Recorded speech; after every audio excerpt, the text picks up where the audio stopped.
এই বেটা বসো, এক সেকেন্ডে বসো।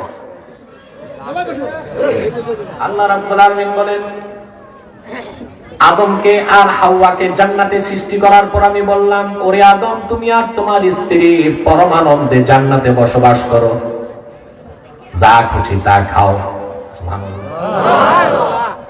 দুনিয়ার জন্য না, আদম আর হাওয়াকে আল্লাহ বললেন যা খুশি খাও।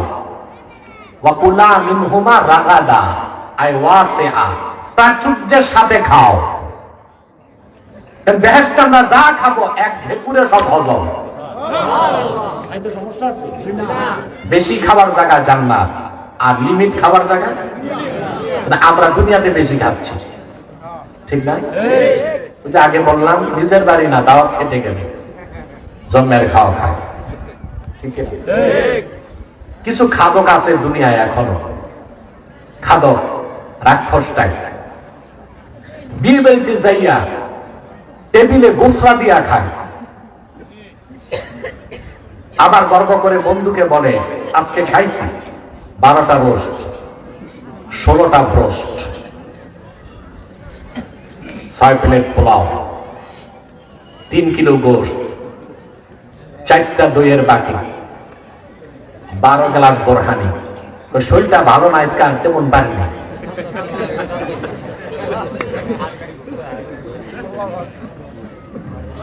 এরকম 2-4-10টা মানুষ সমাজে থাকলে দাওয়াত পানি হবে? আর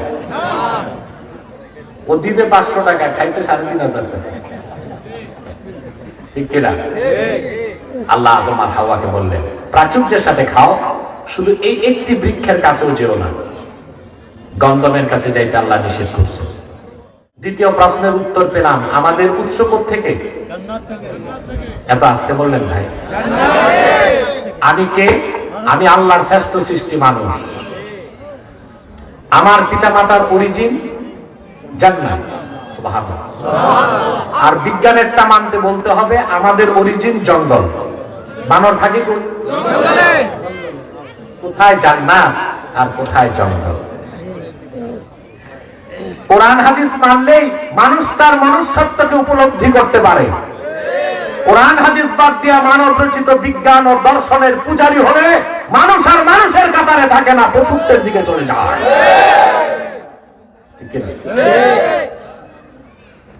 3 নাম্বার প্রশ্ন, আল্লাহ আমাদেরকে কেন সৃষ্টি করলেন? বুঝেন না? কাফের মুশরিককে জিজ্ঞেস করেন, সে বলবে কেন? আমরা ন্যাচারাল সিলেকশন, জন্ম নিয়েছি, খাবো দাবো, ফুর্তি করবো, মরে যাব, জীবন তো একটাই, ভোগ করে নাও। আপনার কি মতবাদে বিশ্বাসী? অবিশ্বাসী কাফের মুশরিক খাওয়ার জন্য বাঁচে, আর মুমিন মুসলমান বাঁচার জন্য খায়। পার্থক্য আছে? আমাদের মুমিন মুসলমানদের জীবন দর্শন আর অবিশ্বাসীদের জীবন দর্শনে কতটা পার্থক্য দেখেন। ওরা খাওয়ার জন্য বাঁচে, আর আমরা বাঁচার জন্য। আমরা জানি এই ক্ষণস্থায়ী জীবনের পর আখিরাতে আমাদের অনন্ত জীবন শুরু হবে। সুবহানাল্লাহ। প্রশ্ন হচ্ছে আমরা কেন, আল্লাহ আমাদেরকে সৃষ্টি করলেন কেন? প্রশ্ন আসে না? আল্লাহ রাব্বুল আলামিন জবাব দিয়েছেন, ওয়া মা খালাকাতুল জিন্না ওয়াল ইনসা ইল্লা লিয়াবুদুন। আমি মানুষ আর জিন দুইটা জাতি সৃষ্টি করেছি কেবলমাত্র আমার ইবাদতের জন্যই। তাহলে তৃতীয় প্রশ্নের উত্তর পেয়ে গেলাম, আমি কেন? আল্লাহর ইবাদতের জন্য। আল্লাহ আমাদের তৈরি করেছেন আল্লাহর জন্য, আর গোটা সৃষ্টি জগৎ করে দিয়েছেন আমাদের জন্য। কোরআন শরীফে আল্লাহ বলেছেন, ওয়াসাখখারা লাকুম মা ফিল আরদি জামিআ। হে মানব জাতি, তোমরাই আমার প্রিয় সৃষ্টি, সুন্দর সৃষ্টি, দামি সৃষ্টি, পরিকল্পিত উদ্দেশ্যমূলক সৃষ্টি। তোমাদেরকে তৈরি করেছি আমি আল্লাহর গোলামীর জন্য, আর সব কিছু তৈরি করে দিয়েছি তোমাদের জন্য।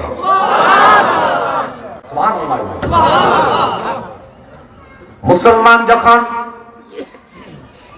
তার জীবন দর্শন বুঝতে পারবে, সে তার ফিলোসফি অফ লাইফ উপলব্ধি করতে পারবে, সৃষ্টির মূল উদ্দেশ্যটা জানতে পারবে, তখনই সে মনুষ্যত্বের দিকে এগিয়ে আসবে, মানুষ হিসেবে গড়ে উঠবে।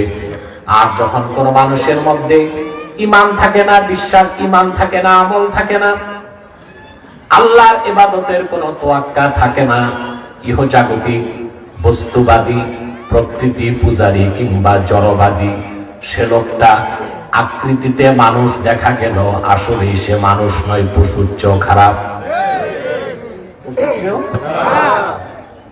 ঠিক কিনা? সুবহানাল্লাহ। আল্লাহর সবচেয়ে সুন্দর সৃষ্টি মানুষ। আবার এই মানুষটা যখন ঈমানকে বাদ দেয়, নেক আমল বাদ দেয়, বেঈমান হয়ে যায়, তখন সে মানুষ থাকে না, নিকৃষ্ট থেকে নিকৃষ্ট প্রাণীর কাতারে চলে যায়। ঠিক না? যেমন আল্লাহ রাব্বুল আলামিন বলেন, লাকাদ খালাকনাল ইনসানা ফি আহসানি তাকওয়িম সুম্মা রাদাদনাহু আসফালা সাফিলিন। আমি মানুষকে সৃষ্টি করেছি সবচেয়ে সুন্দর গঠনে, আকারে, আকৃতিতে, সুরতে। মানুষের চেয়ে সুন্দর আল্লাহ তো কিছুই বানান নাই। প্রাণ খুলে বলেন সুবহানাল্লাহ। মানুষের চেয়ে সুন্দর কিছু আছে? ওটা যদি মানুষ হয়। আর যে বেঈমান, নাফরমান, ওটা তো মানুষের কাতারই নাই, ওটা পশুর চেয়েও নিকৃষ্ট। কথা বুঝতেছেন?